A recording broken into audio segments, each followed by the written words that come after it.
Hi guys, welcome to the next mile with Shravan. ఈరోజు మనకి తరుణ్ ఉన్నాడు. Tarun one of my close friends. Triple IT శ్రీ సిటీలోనే చదివాం ఇద్దరం. అండ్ ఇద్దరం హానర్ స్టూడెంట్స్ అనమాట. సో ఇద్దరం రీసెర్చ్ బ్యాక్గ్రౌండ్స్ నుంచి వస్తున్నాం. తను ఇప్పుడు ఐఐటి హైదరాబాద్లో ఎంటెక్ రీసెర్చ్ చదువుతున్నాడు కంప్యూటర్ సైన్స్లో. అండ్ ఆల్సో తన డిఏ ర్యాంక్ 381. సో డిఏలో ఇన్సైట్స్ ఏంటి, రిసోర్సెస్ ఏంటి, ఎలా ప్రిపేర్ అవ్వాలి, తన స్ట్రాటజీ ఏంటి, సో అవన్నీ తెలుసుకుందాం మనం. Tarun, hi, welcome to my YouTube channel. ఎలా ఉన్నావు? హాయ్ హాయ్ శ్రవణ్, అంతా బాగానే ఉంది. ఇప్పుడు కొంచెం ఫైనలీ రూమ్ అంతా అలొకేట్ చేశారు సెకండ్ సెమిస్టర్ కి. Okay. So everything is good, బాగుంది కాలేజ్. ఓకే, అసలు మనం బేసిక్స్ నుంచి స్టార్ట్ చేద్దాం. అసలు ముందు నుంచి. సో అసలు నీ జర్నీ ఎలా సాగింది? ఫస్ట్ ఇయర్ నువ్వు వచ్చినప్పుడు అసలు నీ ఎక్స్పెక్టేషన్ ఏముంది మన కాలేజ్ మీద? First year, second year, third year, fourth year అసలు ఎట్లా ప్రోగ్రెస్ అయ్యావు? So I think first year first time college కి వచ్చినప్పుడు నా ఫీలింగ్ ఎలాంటిదో నీ ఫీలింగ్ కూడా అలానే అయి ఉంటుంది. సో యాక్చువల్లీ ఎక్స్పెక్టేషన్స్ వేరే లెవెల్లో ఉన్నాయి. రియాలిటీ చూసాక కొంచెం షాక్ అయ్యా. కానీ first second years mostly course వర్కే చేశాను కాలేజ్లో. ప్రొఫెసర్స్ అందరూ బాగానే చెప్పేవాళ్ళు. ఫస్ట్ ఇయర్ మోస్ట్లీ అది ఆన్లైన్ అయింది మనకి. సెకండ్ ఇయర్ నుంచి కొంచెం కాలేజ్కి రావడం, అక్కడ అందరినీ కలవడం అంతా అయ్యింది. So first second years mostly నేను వెబ్ డెవలప్మెంట్ మీద వాటి మీద ఫోకస్ చేశాను. సో పైథాన్, సో మన ఫ్లాస్క్, జాంగో, ఫాస్ట్ ఏపీఐ, వీటన్నిటితో మళ్ళీ మన ఊప్స్ కోర్స్ కూడా ఉంది కదా సెకండ్ ఇయర్ లైన్ మనకి. సో దానిలో కూడా I did some projects in Java. So that's how my first and second years vent. So second year తర్వాత 3 months సమ్మర్ బ్రేక్ వచ్చింది. So at that point I had a few options. ఏంటంటే I could spend that time కొంచెం upskilling చేయడం, spending some time in web development. That was one option. Second option was I could do some kind of internship. So college ద్వారా అయితే possible కాదు అది, especially at least at that time second year అప్పుడు. So నేను ఏమనుకున్నానంటే I thought okay let's do some internship instead of, అంటే కొంచెం experience లాగా ఉంటుందని. సో సెకండ్ ఇయర్ తర్వాత నేను I actually did an internship at triple IT Hyderabad. అదొక ఇంటర్న్షిప్ చేశాను. యాక్చువల్లీ కొంచెం టెక్ ఎక్కువ అయ్యి నేను ఏదో ఇండస్ట్రీ ఇంటర్న్షిప్ కూడా అదే టైంలో చేశా, ప్యారలల్ గా చేశా. But anyways major triple IT Hyderabad internship, ఎందుకంటే చాలా ఇంపాక్ట్ఫుల్ గా ఉండింది ఆ ఇంటర్న్షిప్. ట్రిపుల్ ఐటీ హైదరాబాద్ లో నేను ఒక పిహెచ్డి స్టూడెంట్ తో వర్క్ చేశాను on one of his problems. అంటే పేపర్స్ చదవడం, రివ్యూ చేసి స్లైడ్స్ చేసి ఇవ్వడం, కొంచెం బేసిక్ ఇంప్లిమెంటేషన్స్ ఉంటే చేసి ఇవ్వడం, అలాంటి చేశాను. పైగా అక్కడ వేరే స్టూడెంట్స్ ఉన్నారు, ప్రొఫెసర్స్ ఉన్నారు, అందరితో మాట్లాడడం, అదంతా చేసేసరికి కొంచెం నాకు ఐడియా వచ్చింది. అంటే ఈ రీసెర్చ్ ఏంటి, అంటే ఎలా కొనసాగుతుంది, కాలేజెస్ ఎలా చేస్తారు, కొంచెం ఐడియా వచ్చింది. సో అప్పుడే ఆలోచించాను, అంటే ఇట్స్ నాట్ జస్ట్ అంటే ఉద్యోగం చేసి యూనో లైక్ దేర్స్ డైరెక్ట్ గా ఉద్యోగమే కాకుండా there's also possibility of going for higher studies. Higher studies కూడా వెళ్ళొచ్చు అని అప్పుడు కొంచెం సీరియస్ గా కన్సిడర్ చేశాను. బట్ అలా హైయర్ స్టడీస్ కి కమిట్ అయిపోయే ముందు ఐ థాట్ కొంచెం అట్లీస్ట్ రీసెర్చ్ ఎక్స్పోజర్ అయినా ఉండాలి కొంచెం కరెక్ట్ గా అనేసి ఐ థాట్ మన ట్రిపుల్ ఐటీ శ్రీ సిటీలో ఒక there was a programme called honours programme. So Shravan చెప్పినట్టు ఆనర్స్ ప్రోగ్రామ్ అంటే దానికి కొన్ని ఎక్స్ట్రా క్రెడిట్స్ ఉంటాయి అండ్ ఫైనల్ డిగ్రీలో వస్తుంది you did BTech with honours అని. అండ్ దానికి ఒక రీసెర్చ్ పేపర్ పబ్లిష్ చేయాలన్నమాట, somehow in conference or somehow ఎక్కడ పబ్లిష్ అవ్వాలి. దానికి I think criteria was 7.5 GPA కన్నా ఎక్కువ ఉండాలి కదా, అదే 7.5 CGPA కంటే ఎక్కువ ఉండాలి అది తీసుకోవాలంటే. హానర్స్ తీసుకోవాలి. ఆనర్స్ ఆప్ చేయాలంటే 7.5. సో 7.5 కన్నా ఎక్కువే ఉండింది అప్పుడు నాకు. So I was able to opt for honours. So అలా థర్డ్ ఇయర్ లో ఆనర్స్ ఆప్ట్ చేసుకున్నాను. Okay. Third year fourth year కూడా మోస్ట్లీ ఆ ఆనర్స్ పని మీద గడిచింది. అండ్ అదర్ దెన్ దాట్ కొన్ని ఇంటర్న్షిప్స్ కూడా నడిచాయి, మోస్ట్లీ రిమోట్ ఇంటర్న్షిప్స్ నడిచాయి. Okay. So that's how I spent my overall 4 years triple సిటీలో. ఓకే. తర్వాత నువ్వు ఎప్పుడు రియలైజ్ అయ్యావు అసలు నేను గేట్కి వెళ్ళాలి, గేట్ నా ఫ్యూచర్ ప్లాన్ గేట్ అని నీకు ఎప్పుడు రియలైజ్ అయ్యావు అసలు నీ కెరియర్ పాత్ బీటెక్? యాక్చువల్లీ నేను ఫారెన్ వెళ్దాం అనుకొని I applied to a lot of universities in the USA. Okay. So US లో అప్లై చేశాను, అంతా అయిపోయింది. I think December to January of 2024-2025.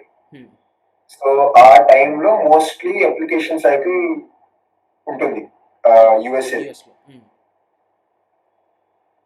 So gate కి అప్లై చేశాను నేను, బట్ అది సీరియస్ గా తీసుకోలేదు యాక్చువల్లీ. ఎందుకంటే ఫారెన్ లో ఏదో వస్తుంది అక్కడికి వెళ్దాం అనుకొని నేను గేట్ నన్ను సీరియస్ గా తీసుకోలేదు.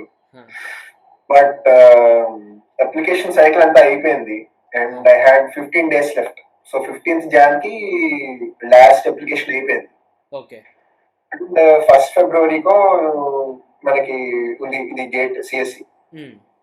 సో అప్పుడు 15 days టైం ప్రిపేర్ అవడానికి గేట్ సిఎస్సి. సో అందరికి తెలిసింది గేట్ సిఎస్సికి ఆ టైం సరిపోదు, సిలబస్ చాలా ఎక్కువ. నేను గేట్ డిఏ కూడా అప్లై చేసిన. సో గేట్ సిఎస్ అయిపోయాక నేను గేట్ డిఏ ప్రిపరేషన్ మొదలెట్టాను. 15 days మధ్యలో టైం ఉంటుంది, 2 weeks time. So first thing ఇది నేను రికమెండ్ చేయను, ఇలా చేయకండి, ముందర నుంచి చదవండి. సెకండ్ ఏంటంటే బికాస్ ఆఫ్ ది కన్స్ట్రెయిన్డ్ టైం నేను చాలా అనుకున్నవి చేయలేకపోయాను. అంటే మాక్ టెస్ట్ ఇవ్వడం అవన్నీ ఇనఫ్ చేయలేదు. Okay. So anyways gate was not my original plan. Gate was my kind of అప్పుడు బ్యాకప్ ప్లాన్. కానీ ఇప్పుడు actually everything worked out well. Actually US లో నాకు సెట్ అవ్వలేదు. సో మంచి కాలేజెస్ లో రాలేదు. సో ఓన్లీ యుఎస్ కి అప్లై చేశాను అండ్ యుఎస్ సిచ్యువేషన్ తెలిసింది అందరికి. So I decided not to go anyways. అప్పుడు గేట్ హెల్ప్ అయింది, gate score. Nice. So gate score ఉంటే ఎప్పటికైనా మంచిదే. దాని తర్వాత నువ్వు డిఏ ఎందుకు చూస్ చేసుకున్నావు? కంప్యూటర్ సైన్స్ మీద నువ్వు చెప్పావు already, due to lack of time and everything. దాని తర్వాత రియలైజ్ అయ్యాక నువ్వు డిఏ చూస్ చేసుకున్నావు అని how did you start your preparation? అంటే ఎక్కడి నుంచి స్టార్ట్ చేసావు? సో డిఏ నేను ఎలా ప్రిపేర్ చేశానంటే I took the syllabus sheet తీసుకొని దానిలో ఏమేమి టాపిక్స్ ఉన్నాయో అన్ని నోట్ డౌన్ చేసుకొని అవన్నీ సెపరేట్ ప్లేసెస్ నుంచి చదివా. దీనికి కోర్సులు తీసుకోవాల్సిన అవసరం ఏం లేదు, చాలా ఉన్నాయి ఆన్లైన్.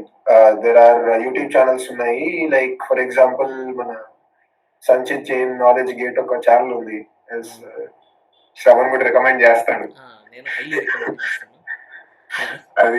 అది బాగుంటుంది, టీబీఎంఎస్ కి చాలా హెల్ప్ఫుల్ అయింది అది. అది ఇంకోటి డిఏలో చాలా ఇంపార్టెంట్ అనేది mathematics. Correct. 30-40% of the paper maths ఉంటుంది, మ్యాథమెటిక్స్ ఉంటుంది. సో అందులో కూడా ప్రాబబిలిటీ అండ్ స్టాటిస్టిక్స్ నుంచి యూజువల్ గా వెయిటేజ్ ఎక్కువ ఉంటుంది. Correct correct. So probability and statistics కి వెయిటేజ్ ఎక్కువ ఉంటుంది. సో మీరు అది స్ట్రాంగ్ చేసుకొని వెళ్తే అది మీకు ప్రాబ్లమ్స్ ఉండవు. ఐ మీన్ అట్లీస్ట్ చాలా మీకు ఒక మినిమం స్కోర్ అనేది వస్తుంది. ఓకే. మీకు మెషిన్ లెర్నింగ్, ఏఐ ఇవన్నీ కూడా ఇంపార్టెంట్. కానీ యూనో మ్యాథ్స్ లో అయితే ప్రాబబిలిటీ అండ్ స్టాటిస్టిక్స్ చదివి వెళ్ళండి. మెషిన్ లెర్నింగ్, ఏఐ కూడా యూ హ్యావ్ గేట్ స్మాషర్స్ ఉంది. Gate smashers has a machine learning playlist and AI playlist, okay. అది బాగుంటుంది. ఇంకో ఛానల్ కూడా ఉంది, స్టాట్ క్వెస్ట్ అని. STAT quest. ఓకే. సో అందులో చాలా సరళంగా ఎక్స్ప్లెయిన్ చేస్తాడు. ఇంగ్లీష్ లో ఉంటాయి కాకపోతే వీడియోస్, ఓకే. కానీ చాలా బాగుంటాయి, ఈజీగా అర్థమయ్యేట్టు చెప్తాడు. ఓకే. సో కాన్సెప్ట్స్ అన్ని దానిలో బాగా చెప్తాడు. You can follow StatQuest, GATE smashers and most importantly previous year questions. Previous year questions, డిఏకి ప్రీవియస్ ఇయర్ క్వశ్చన్స్ చాలా తక్కువ కదా, మనం రాసినప్పుడు అయితే only 1 year previous year questions ఉంటాయి. అవును. ఎలా క్వశ్చన్స్ ఎక్కడి నుంచి ప్రిపేర్ అయ్యావు? సో అప్పుడు ఏం చేయాలంటే, మనకి మ్యాథమెటిక్స్ చాలా ఇంపార్టెంట్ కదా. మ్యాథమెటిక్స్ అయితే వేరే పేపర్స్ కూడా అవుతూ ఉంటాయి. అవును. సో ప్రాబిలిటీ అండ్ స్టాటిస్టిక్స్ ఇవన్నీ you can do from CS papers. వాటి నుంచి చేయొచ్చు. ఒక సైట్ కూడా ఉన్నట్టుంది, ప్రాక్టీస్ పేపర్ అని. Practice paper, okay. సో దాంట్లో క్వశ్చన్స్ దొరుకుతాయి. యా, సో దానిలో ప్రీవియస్ క్వశ్చన్స్ అని ఉంటాయి, చాప్టర్ వైజ్, టాపిక్ వైజ్ ఉంటాయి. ఓకే. సో ఆ ప్రాక్టీస్ పేపర్ సైట్ లో you can open PYQs, do them. Okay. Okay. Other then that నేనేం చేశానంటే, కొన్ని టెస్ట్ సిరీస్ ఉంటాయి, లైక్ మేడీజీ ఉంది. ఈ టెస్ట్ సిరీస్ తీసి యాక్చువల్లీ చెయ్యాలి, కానీ నేను యాక్చువల్లీ డిఏ టైంకి సిఎస్ కొనేసాను టెస్ట్ సిరీస్. సో అది కొంచెం స్టూపిడ్ మిస్టేక్ అయిపోయింది. సో ఆ టైంకి డిఏ మాక్ టెస్ట్ ఇవ్వలేదు నేను. Okay, but it is better to give mock test so that better 100%. నేను యాక్చువల్లీ అప్పుడు ఒకే పేపర్ అయింది కదా ముందు. అవును. ఆ పేపర్ ఒకటి ఇచ్చాను, ఇంకా వేరే దిక్కు లేక. ఓకే. సో అలా మాక్ టెస్ట్ కానీ చాలా ఇంపార్టెంట్ అది. మాక్ టెస్ట్ రాస్తే మీకు బెటర్ ఐడియా వచ్చింది, చాలా క్వశ్చన్స్ మీద అండర్స్టాండింగ్ వస్తుంది. ఇంకోటి ఏంటంటే దానిలో రివిజన్ కూడా చాలా బాగా అవుతుంది టెస్ట్లు ఇస్తే. నేను ఆ 1 వీక్ లో కూడా హ్యాడ్ టు రివైజ్. ఆ 1 వీక్ లో అయ్యిందంటే ఇట్స్ లైక్ మొత్తం రివిజన్ వల్లే ఎంతో కొంత అయ్యింది. సో ప్రతి రోజు ఏదో చదవడం, దాని మీద నోట్స్ చేయడం, నోట్స్ చేసి ఆ నోట్స్ ని ప్రతి ఒక్క రోజు రివిజన్. ఓకే. అదే నోట్స్ ని. సో ఆ రోజులో ఏం చదివాను దాన్ని రివైజ్ చేయడం, ఆ ముందు రోజు ఏం చదివాను దాన్ని రివైజ్ చేయడం, అలాగా. సో ఇప్పటి వరకు ఏం చదివానో దాని రివిజన్, ఈ రోజు ఏం చదివానో దాని రివిజన్. ఓకే. సో అది నాకు రోజు ఒక స్కెడ్యూల్ లాగా ఉండేది. పడుకునే ముందర అట్లీస్ట్ అది చేయాలి. నాకు 1 అయిపోయినా పర్లేదు, 2 అయిపోయినా పర్లేదు, రాత్రిపూట ఆ రివిజన్ అయితే అవ్వాలి. ముందు రోజులు అన్ని రివిజన్ అయ్యేదాకా చూసావు. ఓకే, రివిజన్ అయితే అవ్వాలి. సో ఇప్పుడు మ్యాథమెటిక్స్ నువ్వు ఏ యూట్యూబ్ ఛానల్ ఫాలో అయ్యావు? లీనియర్ ఆల్జీబ్రా ఇవన్నీ కూడా స్టాట్ క్వెస్ట్ నుంచేనా? సో యూజువల్లీ నేనేం చేశానంటే, పర్సనలీ ఆన్లైన్ నాకు కొన్ని PDFs దొరికాయి దీనికి. సో ఒకటి పబ్లిక్ గా ఉంది, ఐ థింక్ విద్యాలంకార్ క్లాసెస్ ఏదో ఉంది. Okay. I remember using that. దానిలో ఎలా ఉందంటే, ఫస్ట్ ఏమో టాపిక్ ఓవర్ వ్యూ ఉంటుంది, దాని తర్వాత ప్రాబ్లమ్స్ ఉంటాయి. ఓకే. సో ఫార్ములాలు అన్ని ఒకే చోట లిస్ట్ చేస్తాడు, దాని తర్వాత కొన్ని ఎగ్జాంపుల్ ప్రాబ్లమ్స్ ఉంటాయి. ఓకే. దాని తర్వాత ప్రీవియస్ ఇయర్ క్వశ్చన్స్ ఉంటాయి, కింద సొల్యూషన్స్ ఉంటాయి. సూపర్. సో ఇది నాకు కొంచెం నచ్చింది ఫార్మాట్. సో మ్యాథ్స్ కి నేను మోస్ట్లీ అదే ఫాలో అయ్యాను. For all the 3 topics, probability and statistics కి, లీనియర్ ఆల్జీబ్రా కి అండ్ క్యాలిక్యులస్ కి, మూడిటికి అన్ని అదే ఒక PDF లో ఉన్నాయి. ఓకే. అది online, I think it's available freely if you search for it. Okay Tarun, అది వీలైతే నాకు సెండ్ చేస్తే నేను మన కింద డిస్క్రిప్షన్ లో పెడతా, సో దట్ పెడతా. అదొకటి ఉంది. సో మ్యాథ్స్ కి అది నాకు నచ్చింది, ఎందుకంటే అన్ని ఫీల్డ్స్ నుంచి, అంటే మన సివిల్ ఇంజనీరింగ్ కానీ, మెకానికల్ ఇంజనీరింగ్ కానీ అన్నిటికీ ఉంటాయి కదా పేపర్స్, కానీ మ్యాథ్స్ అయితే అన్నిటికీ కామన్. సో అన్ని డిసిప్లిన్స్ నుంచి ఒకే చోట పెట్టాడు వాడు. So computer science, civil engineering అన్నిటి నుంచి క్వశ్చన్స్ తీసుకొచ్చి కంపైల్ చేసి వాడు ఒకే చోట పెట్టాడు. దానికి సొల్యూషన్స్ కూడా ఉన్నాయి. వెరీ గుడ్, అయితే చాలా యూజ్ అయింది యాక్చువల్గా. చాలా యూస్ఫుల్, అది నాకు నచ్చింది. నేనైతే అది ఫాలో అయ్యాను. యాక్చువల్లీ ఇంకా ప్రాక్టీస్ చేయాల్సింది ఇన్ హైండ్ సైట్. నాకు ఏ మార్క్స్ పోయాయో అన్ని మ్యాథ్స్ లోనే పోయాయి. ఓకే. నాకు మ్యాథ్స్ కొంచెం టఫ్ ఏఐ ఉంది కూడా లాస్ట్ ఇయర్. మ్యాథ్స్ యాక్చువల్లీ అంత టఫ్ కూడా లేవు. ప్రాక్టీస్ సరిగ్గా చేయలేదు నేను. యాక్చువల్లీ ఏఐఎంఎల్ కొంచెం అయిపోతుంది ఈజీనే, అంత డిఫికల్ట్ ఏం కాదు, కొంచెం కాన్సెప్చువల్ ఉంటాయి అవి. కొన్ని మ్యాథ్స్ కొంచెం ప్రాక్టీస్ ఉండాలి. మ్యాథ్స్ ప్రాక్టీస్ కావాలి.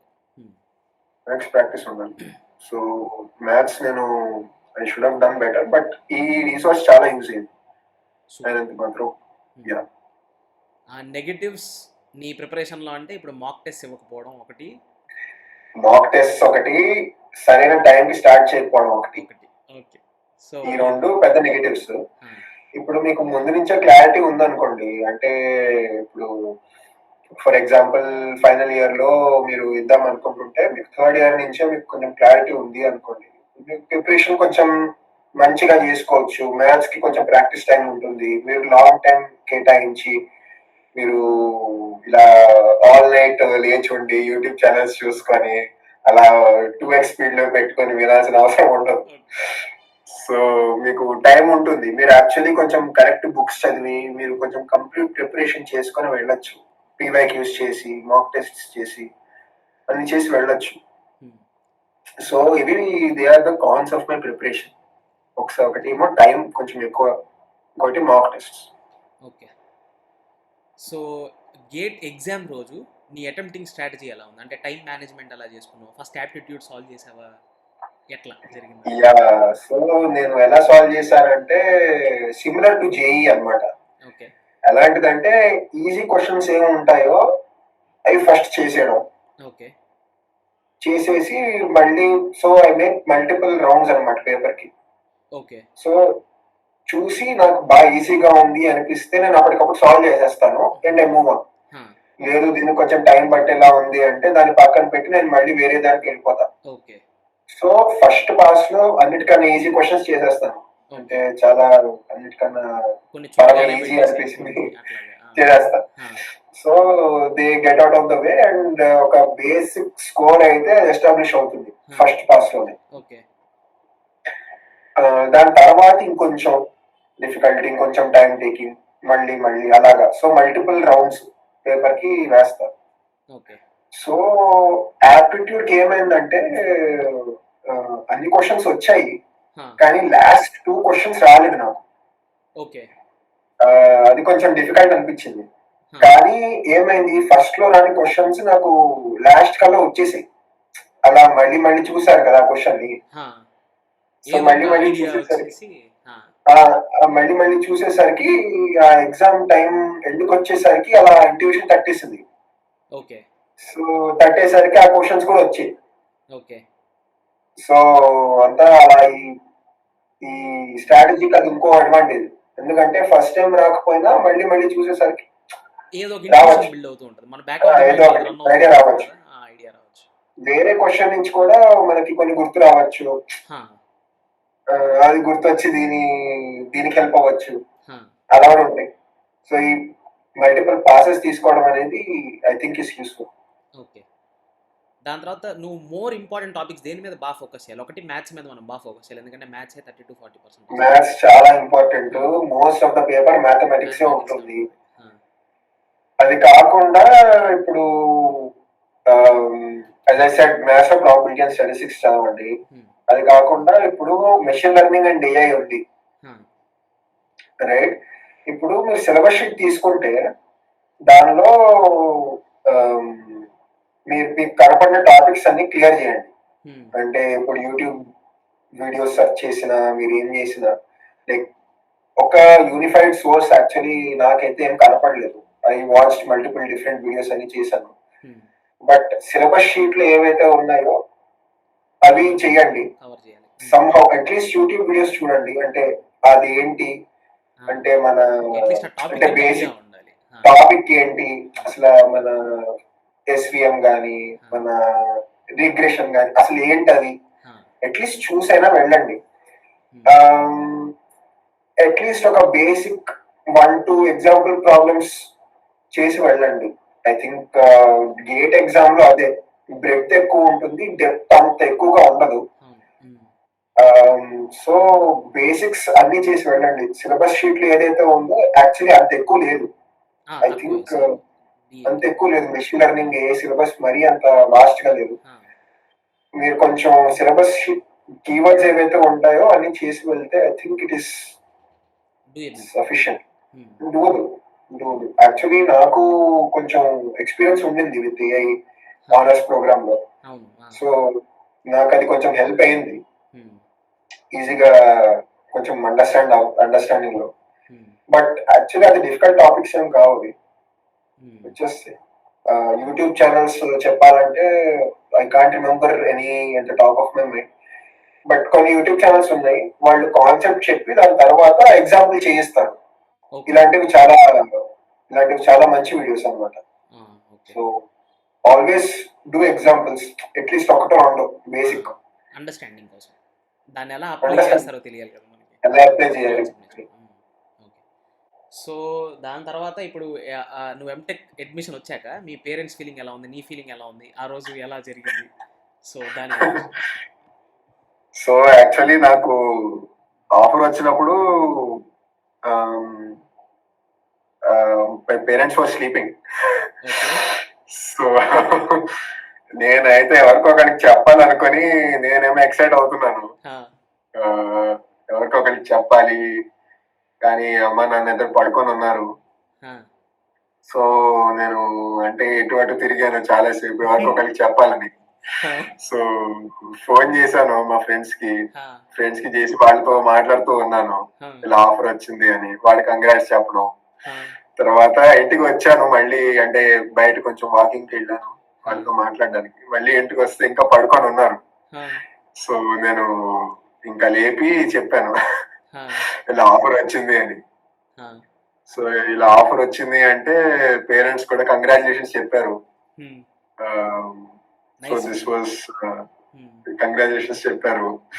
సో కొంచెం అప్పటి వరకు బాగా టెన్షన్ ఉండింది, ఎక్కడ వస్తుంది ఎలా అవుతుంది అని. కానీ ఈ ఆఫర్ రావడం వల్ల కొంచెం సెటిల్ అయింది, రిలాక్స్ అయింది. సో తరుణ్, ఇప్పుడు కరెంట్ రీసెర్చ్ నువ్వు అంటే ఇప్పుడు ఐఐటి హైదరాబాద్లో కరెంట్ రీసెర్చ్ ఏం చేస్తున్నావు? సో దాని గురించి కొంచెం చెప్తే వీళ్ళకి హెల్ప్ అయింది. అండ్ ఆల్సో నీ ఐఐటి హైదరాబాద్ ఇంటర్న్షిప్ నీకు వచ్చిందని చెప్పావు కదా, సో అది ఎలా తెచ్చుకున్నావు? సో ఆ ప్రాసెస్ కూడా చెప్తే కొంతమంది ఇంటర్న్షిప్స్ అప్లై చేసుకునే వాళ్ళకి, రీసెర్చ్ ఇంటర్న్షిప్స్ అప్లై చేసుకునే వాళ్ళకి ఉపయోగపడుతుంది. రైట్. సో ఇక్కడ ఐఐటి హైదరాబాద్ లో నాకు ఇంటర్న్షిప్ ఎలా వచ్చింది అంటే, నాకు actually I knew one professor from IIT Hyderabad. నేను ఆయనకి మెయిల్ పెట్టాను యాక్చువల్లీ విత్ మై రెజ్యూమే. నా రెజ్యూమే పెట్టాను, నా మెయిల్ పెట్టాను, ఐ మీన్ ఒక మెయిల్ పెట్టాను. I asked him అనమాట, I just asked him if I could work on one of his projects.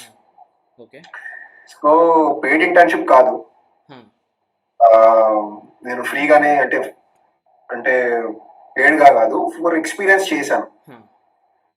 So ఆయన హీ సెడ్ ఓకే. సో ఒక రోజు నేను వెళ్ళాను ఐఐటి హైదరాబాద్ క్యాంపస్కి వెళ్ళి తన ల్యాబ్ దగ్గరికి వెళ్ళాను. ల్యాబ్కి వెళ్ళాక he introduce me to one of his PhD students and అతనితో కలిసి ఇంకా 2 months పని చేశాను.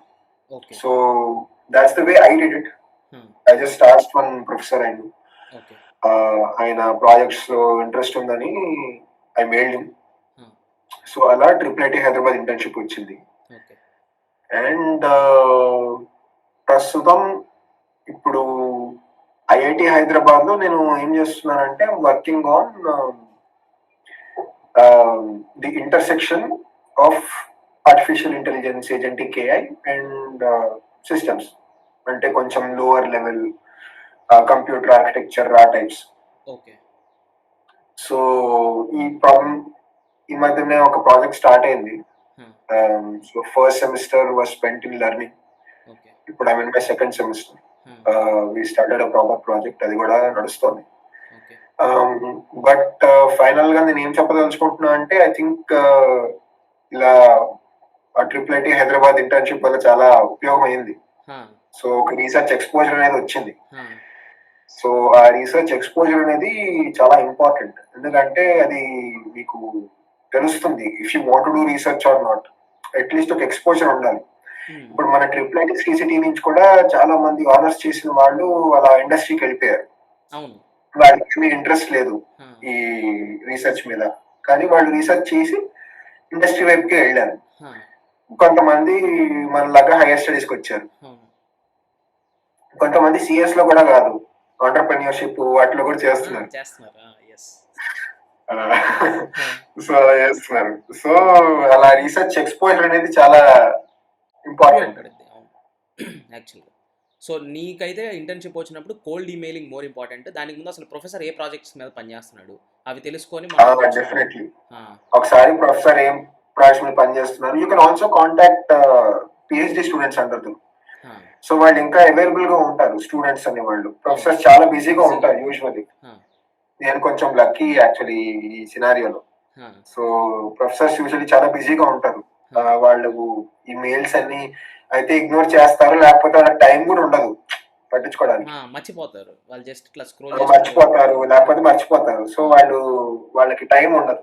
So you can also contact some students who have work with that professor. So ఆ స్టూడెంట్ తో యూ కెన్ వర్క్ అన్అఫిషియల్ గా. దాని తర్వాత స్లోగా you can get in to their project proper గా. సో ఆ స్టూడెంట్ ద్వారా కూడా నువ్వు ప్రొఫెసర్ తో కనెక్ట్ అవ్వచ్చు. కరెక్ట్. ఇది ఒక మంచి పాత్వే యాక్చువల్గా. ఇదో పద్ధతి. అంతా బాగానే ఉందిగా ఐఐటి హైదరాబాద్ అంతా. యా, ఐఐటి హైదరాబాద్ ఒకసారి మీరు లైక్ బిఫోర్ జాయినింగ్ రైట్ ఒకసారి చూసుకొని జాయిన్ అవ్వండి. ఇప్పుడు తీసుకున్నది 3 year కమిట్మెంట్. అవును. ఇప్పుడు నేను 3 years ఎంటెక్ జాయిన్ అయ్యాను. ఇది కొంచెం చాలా దీని మీద చాలా ఆలోచించుకొని జాయిన్ అయ్యాను. 2 years కి 3 years కి ప్రోస్ కాన్స్ ఏంటి, ఏ కాలేజ్ లో తీసుకుంటే బెస్ట్ అంతా ఆలోచించి జాయిన్ అయ్యాను. ఇంకో విషయం ఉంది.